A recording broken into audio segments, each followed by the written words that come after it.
පේන්නේ ඔයගොල්ලෝ අහලා තියෙනවනේ මේ අමෘත කියලා වචනය.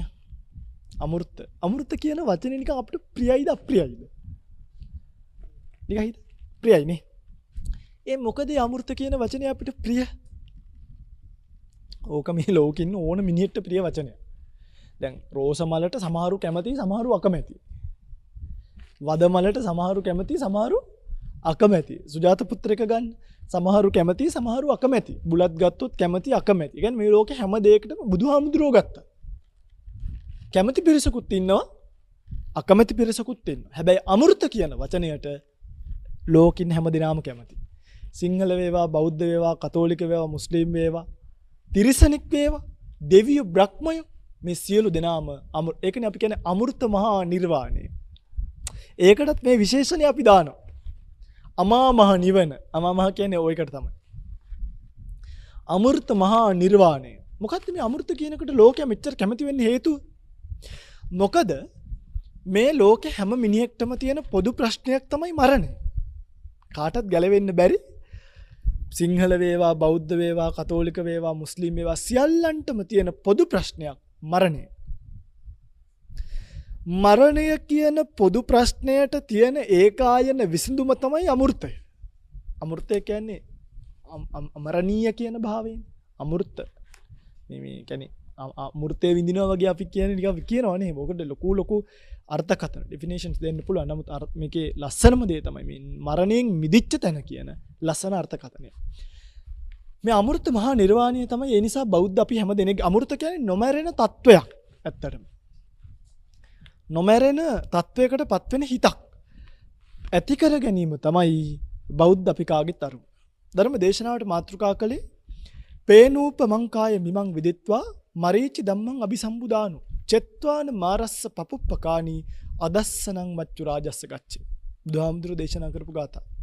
එක හාමුදුරුවෝ කෙනෙක් බුදුහාමුදුරුවන්ගෙන් කමඨාන් අරගෙන කැලේට ගියා භාවනා කරන්න. රහත් උන්නේ. බයි උඩ කාලයක් ලොකු භාවනාවන් කරා. විශේෂ විදර්ශනාවන් වල යෙදিলা හිටියා. නමුත් රහත් උනේ නැහැ. ආයි බුදුහාමුදුරුවෝ හම්බෙන්න කියලා එනවා. ආයි එන බුදුහාමුදුරුවෝ හම්බෙන්න. මට තමයි ඔක්කොම තේරෙන්නේ කියලා පැත්තකට වෙලා හිටියේ නෑ. එහෙම ඉන්නේ අර ඊළඟ ආත්මෙ ගෙම්බෝ වෙන්න යන අය. බක පඬිතුයෝ කියලා අපි කියන්නේ. ගෙම්බොත් එහෙමනේ. ඇති දෙයක්වත් නෑ. හැබැයි කොහොමද පුම්බන් ඉන්න පිම්බිල්ලනේ. සමහරව පුම්බගෙන ඉන්නවා ඇති දෙයක් නේ. ඒ වගේ මේ උතුමන් වහන්සේලා කොච්චර විදර්ශනා කරත් ආපහු බුදුහාමුදුරන්ව හම්බෙන්න ගියා තමන්ගේ ගුරුවරයා නිසා. යනකොට ඈත දකින්න මිරිඟුවක්. මිරිඟුවක් කියන්නේ දැකලා තියෙනවනේ. වතුර තියනවා වගේ පේනවා. හැබැයි ළඟට ගිහිල්ලා බැලුවම වතුර නැහැ. ස්වාමීන් වහන්සේ කල්පනා කරනවා මගේ කයත් මේ මිරිඟුවා වගේ. දැන් අර ලොකු කාලයක් භාවනා කරපු තුමෙක්නේ. එන මගදිගේ තියෙන ඔක්කොම කමටහන් තමයි. ලොකු කාලයක් භාවනා කල්පනා කරනවා මට රහත් ඵලය සාක්ෂාත් නුනට මේ කය කියන මිරිඟුව නිත්‍ය භාවය, සුඛ භාවය, සැප භාවය, පෙන්න සත්‍ය පුද්ගල භාවය, සනීප භාවයන් පෙන්න මාව රැවට්ටුවට මේක ළඟට ගිහිල්ලා විනිවිද බැලුවොත් දැන් බලන්න මේ කය පිළිබඳව විදර්ශනා කරපු කෙනෙක්ට තේරෙනවා මේ කය ගන්න පුළුවන් කේශ මාත්‍රයක් නැති බව. ඔය භාවනා කරලා නැතුව ඇති සමහරක් කියලා අද අලුතෙන්ම මේකට එනවා ඇත්තේ. නමුත් භාවනා කරලා බලන්න මං කියනවට අවුරුද්දක් දෙකක් ඕගලන්ට තේරෙයි මේ නාම රූප පරම්පරාවේ රූප ධර්මතාවල නාම ධර්මතාවල ගත යුතු අංශු මාත්‍රයක්වත් නැහැ. තියෙනවද නැද්ද? දැන් මේ ස්වාමීන් වහන්සේලා මෑණිවරු මේවා දන්නේ. ඇයි භාවනා කරන අයනේ. ඇත්තටම පින්වත්නි මේකේ ගත යුතු සාරවත් බවක් නැත. හැබැයි සම්පූර්ණ සත්වයා කියලා මේක ඈතට පේනකොට මිරිඟුවක් වගේ අර තියෙන අවබෝධය කඩාගෙන ඒ අවබෝධය යට ගිහිල්ලා සාමාන්‍ය සත්පුද්ගල සංඥාවට මේ මිරිඟුවට සත්‍යය මුලා වෙනවා. මෙන්න මේක මේ හාමුදුරුවෝ කල්පනා කර කර ඉන්නවා දැන්. දෙයනේ මේ රූප දැක්කම මට ආදරේ හිතෙනවා ආස හිතෙනවා අරක කරන්න හිතෙනවා සසර යන්න හිතෙනවා මෙහෙම හිතෙනවා කියලා හිතුණාට ඇත්තටම මේක අස්සට රිංගල බැලුවොත් දැන් සමහරව කල්පනා කරන්නත් බයයි. අම්මෝ මට නම් නිකන් මේ මරණය කියන එක හිතන්නත් මොකද්ද වගේ මැරෙනවා තමයි මං ඒක දන්නවා. දැන් මේ ඒ හාමුදුරුවෝ වෙනස්. ඒ හාමුදුරුවෝ ධර්මතාවය කල්පනා කරනවා වැටහෙන්නේ නැති අය කියලා බලනවා. මේගොල්ලන්ට වැටහෙනවා ධර්මතාවය කල්පනා කරන්න බයයි. සමහරු කියනවා අම්මෝ ඕන කෙනෙක්ගේ මරණය කල්පනා ලොකු හාමුදුරුවන්ගේ මරණය නම් බෑ. එහෙම කියනවා. මට ඕන කෙනෙක් මගේ පුතා වුණත් මැරුණා කිව්වොත් මට කෙලින් ඉන්න පුළුවන් ධම්මජීව ස්වාමීන් වහන්සේ. ඒක නම් බෑ. බයයි කල්පනා කරන්න. හැබැයි මේ ස්වාමීන් වහන්සේ කල්පනා කරනවා මේම තමයි කය හැටි. මේක තමයි ඇත්ත. ඇයි මට මේක තේරෙන්නේ නැත්තේ? ඔන්න එදයි අදයි කල්පනාවන් වල වෙනස. අද රහත් වෙන්නේ නැත්තේ ඇයි කියලා දැන් හොයාගන්න. තව ටිකක් දුර යනකොට අචිරවතී ගංගාව ගාවට එනවා. අචිරවතී ගංගාවේ මේ පෙන පිඩු පෙන දන්නවද? ගඟවල වල ලී කුඩු ලී කැලි එකතු වුණාම අර එතන පෙන නගින්න ටට්ටක් ගාලා මේ පෙන දකින්න. ස්වාමීන් වහන්සේ නැවත කමටහනක් ගන්නවා. මගේ කයත් හරියට මේ පෙන පිටක් වගේ ඇති වෙලා නැති වෙලා ඇති වෙලා නැති වෙලා ඇති වෙලා නැති වෙලා යනවා. පේනද? අනිත්‍යයි කියලා කියන්නේ නැති වෙනවා කියන එක විතරක් නෙමෙයි. අනිත්‍ය කියන එක උඩ දැම්මොත් ඇතිවීම නැතිවීම කියන දෙකම බිමට වැටෙනවා. මේවා ගැඹුරු සියුම් කාරණා භාවනාවෙන් අවබෝධ වෙන. මිනිස්සු හිතන්නේ අනිත්‍ය කියන්නේ නැති වෙනවා කියලා විතරයි. නෑ. අනිත්‍ය කියන එක ඇතුලේ ඇතිවීමක් තියෙනවා. ඇතිවීම නැතිවීම. උදය වය, සමුදය වය දෙකම තියෙනවා. භාවනාවෙන් තේරෙන්නේ. උදේවි ඥානෙදි. එතකන් තේරෙන්නේ මගේ කය පෙන පිටක් වගේ කියලා කල්පනා කරනකොට බුදුහාමුදුරුවෝ පෙනී ඉඳලා කියනවා මේ ස්වාමීන් වහන්සේ ගාව අන්න හරි. ඔහොම කල්පනා කරන්න. පේනූපමංකාය මිමං විදිත්වා. මේ කය පෙන පිටක්සේ දැකලා දැනගෙන. ලස්සනයි නේ මේක. මරීචි ධම්මං අபிසම්බුදානෝ. මිරිඟුවක් වගේ දැකලා ස්වාමීන් වහන්සේ ගත්ත කමටහන දෙනවා. චෙත්වාන මාරස්ස පපුප්පකානි. මාරයාගේ ඊතලය. මේ පපුප්පකානිය කියන උපමාවෙන් ලස්සන කතාවක් කියනවා. මේ ඊතලේ ඉස්සරහා සාමාන්‍ය ඊතලේ ඉස්සරහා තියෙන උලක්නේ. මාරයාගේ ඊතලේ ඉස්සරහා තියෙන්නේ මලක්. ඒතර එනකොට පේන්නේ මොකක් එනවා වගේද?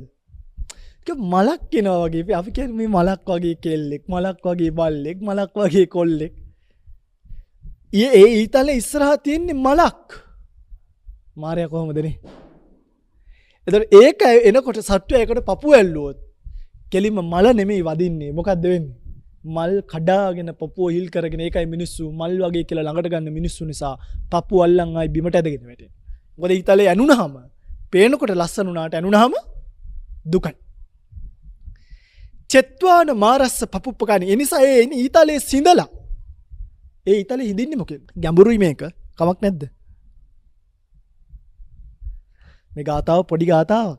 දිගාරින්න පුළුවන් නිර්වාණයට. මේක කඩන්නේ නිබ්බේධික ප්‍රඥාව. මේ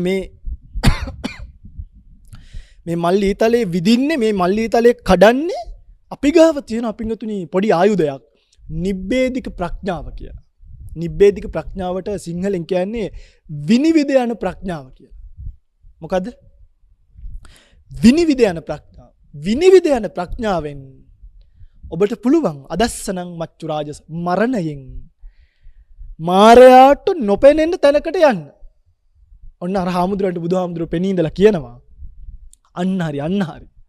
මේ කය පෙන පිටක්සේ දැන පේනූපමං කාය මිමං විදිත්වා. මරීචි ධම්මං අபிසම්බුදානෝ. මිරිඟුවක්සේ දැකලා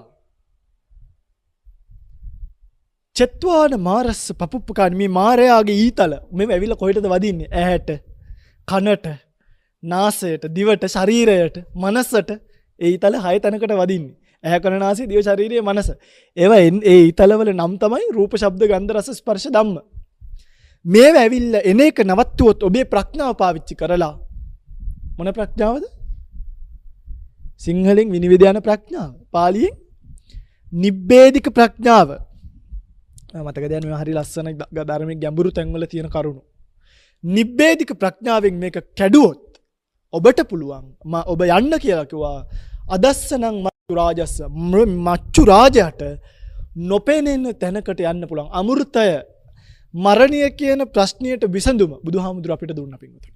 මේ ලෝකේ කවුරුත් දීලා නැහැ. අපි මේ බුදුහාමුදුරුවෝ සරණ ගියේ ඒකයි. මේ මල් පූජා කළා දැහැත්තා මේ මොකටද? මේ ඇස එනසුන බුදුහාමුදුරුවන්ගේ. ඇයි? බුදුහාමුදුරුවෝ තමයි මරණයට විසඳුම දුන්න එකම ශාස්ත්‍රු. වෙන කිසිම කෙනෙක්ට දෙන්න බැරි වුණා. බුදුහාමුදුරුවෝ දුන්නා. මාරයට නොපෙනෙන තැනකට යන්න අවස්ථාව.